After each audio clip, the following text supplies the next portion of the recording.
Hey everyone, welcome back to Corporate Decoder, the place where we try to figure out if the numbers tell the whole story or just a piece of it.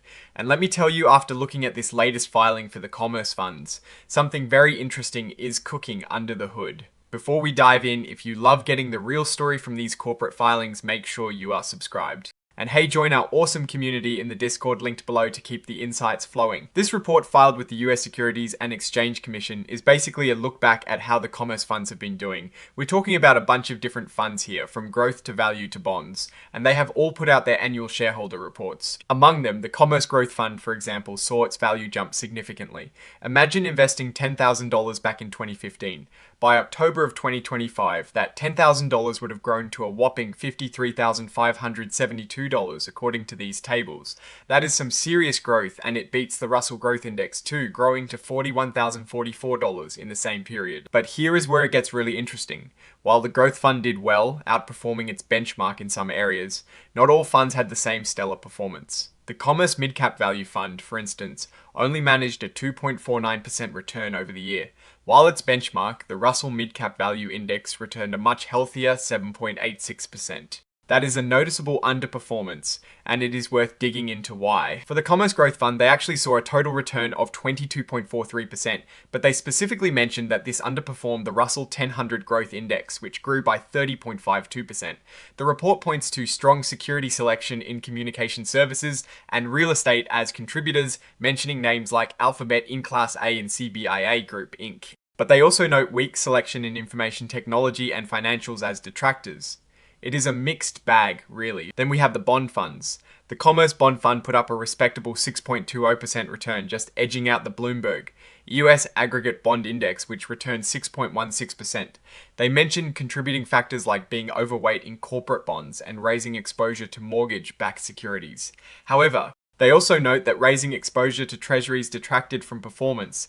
It seems like a careful balancing act in the bond world. Now, there are a few other bond funds too, like the Commerce Kansas Tax-Free Intermediate Bond Fund and the Commerce Missouri Tax-Free Intermediate Bond Fund. These specifically invest in municipal bonds that are supposed to be exempt from federal taxes, and in some cases state taxes too. The Kansas Fund returned 4.10% and the Missouri Fund returned 4.23%, both underperforming their benchmark, the Bloomberg 3 to 15 year blend municipal bond index, which returned 4.95%. The report mentions longer duration positioning as a contributor to returns for these funds, but also points to overweights in certain sectors as impacting performance. The Commerce Short-Term Government Fund returned 4.96%, which also underperformed its benchmark. The Bloomberg US 1 to 5 year government bond index at 5.31%.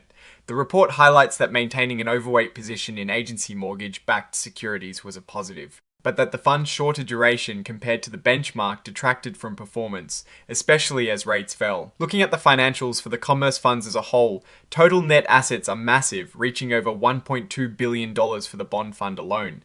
The growth fund isn't far behind with over $240 million in net assets. These are not small operations by any means. Now, what are they actually invested in? It is pretty telling. For the Commerce Growth Fund, a whopping 51.6% of their assets are sitting in information technology. That is a huge bet on tech. For the Value Fund, it is more spread out, but financials make up a substantial 21.2%.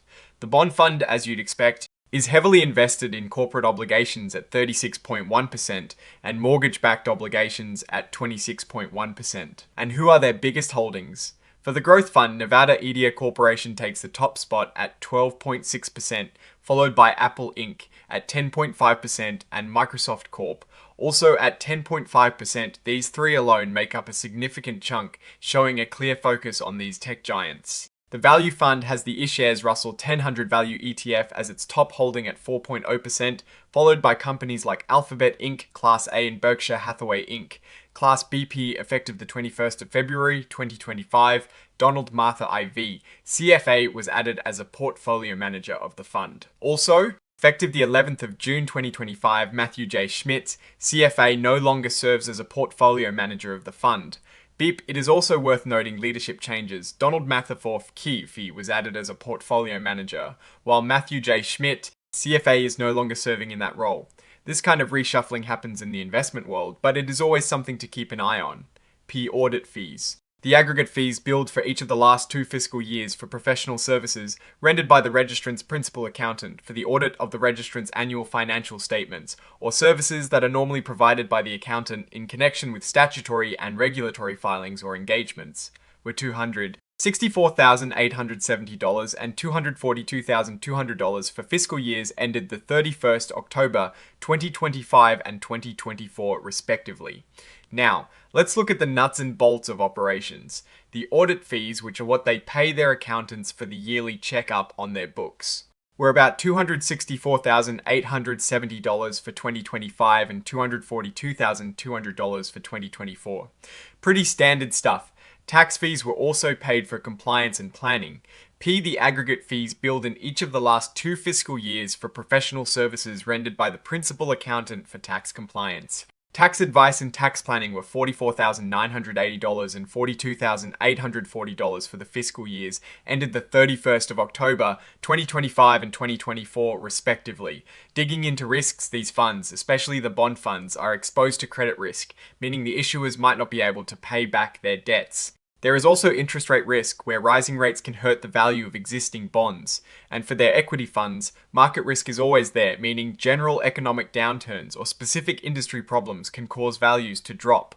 For the growth fund, with its heavy tech concentration, a downturn in that sector could really hit hard. Key credit ratings, percent of total net assets, peep when we look at the credit quality for the bond funds. It is reassuring to see a large portion in AAA ratings, particularly for the bond fund. However, there is still exposure to lower rated bonds, which carry more risk. So, my take on all this. The commerce funds manage a lot of money across different strategies.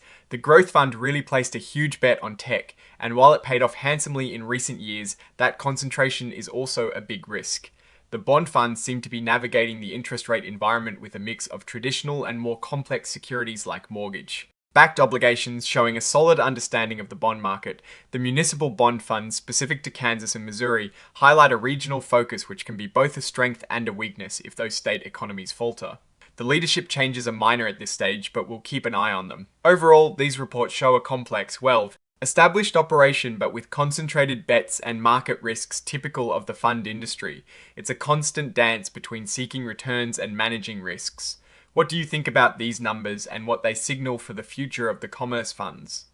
Let me know in the comments if you found this breakdown useful. Please hit that like button and subscribe for more Decoded Corporate Insights, and of course join our amazing community in the Discord linked in the description below. Thanks for watching, and I'll see you in the next one.